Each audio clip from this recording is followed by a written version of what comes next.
কালীঘাট তৃণমূল বলুন আর ঋত তৃণমূল বলুন, দুপক্ষরই বেহাল অবস্থা, লোক পাবেন। আমি নন্দীগ্রাম নিয়ে কিছু বলিনি। নন্দীগ্রাম নিয়ে কি আপনাদের কিছু দ্বিধাদ্বন্দ্ব আছে? অন্নপূর্ণা যোজনাকে নিয়ে আমি ৯,৭০০ ভোটে জিতেছিলাম, তো আমার কগুণ বেড়েছে ১৯৯৬ থেকে ১৯৫৬ থেকে ৫ গুণ। তো এটার সঙ্গে ৯,৭০০ গুণিত ৫ যুক্ত করে, তাহলে যেটা হয় সেটা হয়। আরে এখানে এগুলো নিয়ে কেন চর্চা করছেন আপনারা? এই জেলাতে এগুলো নিয়ে কেউ চর্চা করে নাকি? 2019-এ 37%, 21-এ 44%, 24-এ পার্টি ক্ষমতায় ছিল না, 49, এবারে 56% ভোট পেয়েছে। তৃণমূল দাঁড়িয়েছিল দুটো পিলারের উপরে, একটা পুলিশ আর একটা আইপ্যাক। পুলিশ তো নেই, সরকারে না থাকলে পুলিশ থাকে না। আর আইপ্যাক তো ভোটের আগে পাতনি গুছিয়ে পালিয়ে গেছে। দু চারটা নিচের তলায় চ্যাং ব্যাং ছিল, সেগুলো দেখতে পাওয়া যাচ্ছে না। এরপরে কি দ্বিধাদ্বন্দ্ব আছে? 70% ভোট বিজেপি পাবে। তোলাবাজি বন্ধ হয়ে গেছে, সিন্ডিকেট রাজ বন্ধ হয়ে গেছে, রাস্তায় হাত পাতার লোক নেই, রাহাজানি নেই, মিথ্যা মামলা নেই। ওর তো ভালো আছে, আনন্দ আছে, সবকে জেলে ঢুকানো হচ্ছে। এখানকার বিজেপির লোকরা তো উচ্চ শিক্ষিত, উদার, ক্ষমা ঘৃণা করে দিয়েছে। তো এখানে সব ভেবে লাভ নেই। গোটা রাজ্যও ভালো হবে, এখানে তো আরো আগে থাকে।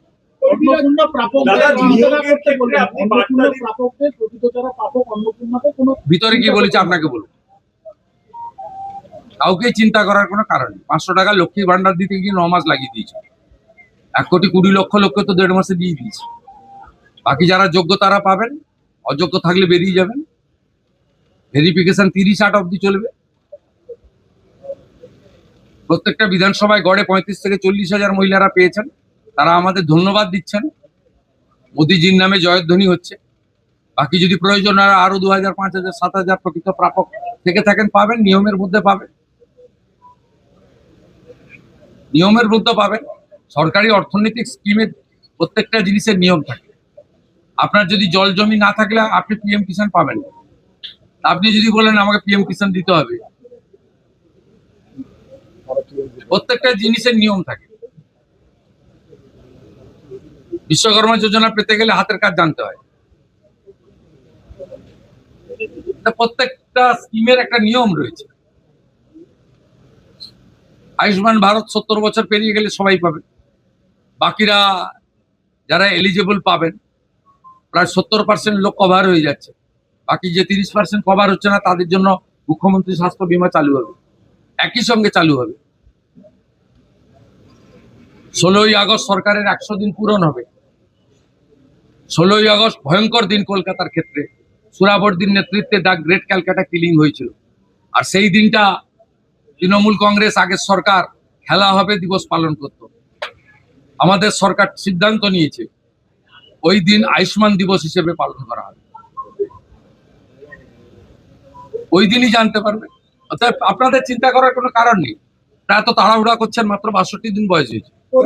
বিমানবন্দরের মসজিদের ক্ষেত্রে সিদ্দিকুল্লাহ চৌধুরী তিনি বলছেন যে কোনোভাবেই রাস্তায় নামবেন না, কোনো গন্ডগোল করবেন না। উনি কে আমি জানি?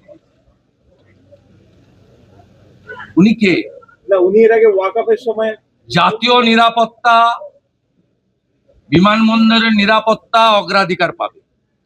এর বাইরে মুখ্যমন্ত্রী কোনো কথা বলবে না।